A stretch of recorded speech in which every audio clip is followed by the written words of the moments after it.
Posle uspešno sprovedene licitacije s početka godine koja se odnosila na prodaju i zakup tezgi, zaposleni u javno-komunalnom preduzeću Miloš Mitrović na Velikoplanjanskoj zelenoj pijaci gotovo sve svoje aktivnosti usmerili su na pripreme za početak glavne poljoprivredne sezone. Sada smo na početku glavne poljoprivredne sezone, očekujemo da se na našim pijačnim tezgama pojavi i prvo rano povrće, tako da očekujemo da ovih dana se pojavi iz naših poslanika, jer je ovaj naš kraj izuzetno poljoprivredan kraj, imamo puno dobrih poljoprivrednika koji imaju organizovanu ranu proizvodnju povrća, tako da očekujemo da će oni vrlo brzo svoje proizvode da iznesu na našu zelenu pijacu.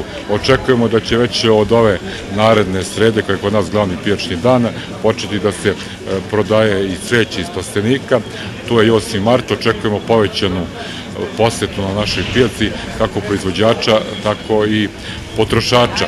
Koristim ovu priliku da pozovem sve zainteresovana lica da mogu da se obrate u našoj pijačnoj upravi, javno-komunalnom preduzeću Miloš Mitrović u Velikoj Plani i da zakupe prodajna mesta i pijačne tezge koje su ostale slobodne posle licitacije održane u Velikoj Plani.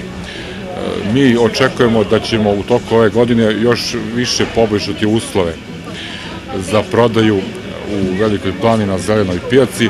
Očekujemo da sa početkom leta i boljeg vremena da asfaltiramo prilazne delove na našoj zelenoj robnoj pijaci, a očekujemo u toku ove godine i proširenje koje je dugo godina najavljivano, tako da ćemo u Velikoj Plani dobiti jedan adekvatan pijačan prostor kakav Velika Plana zaslužuje.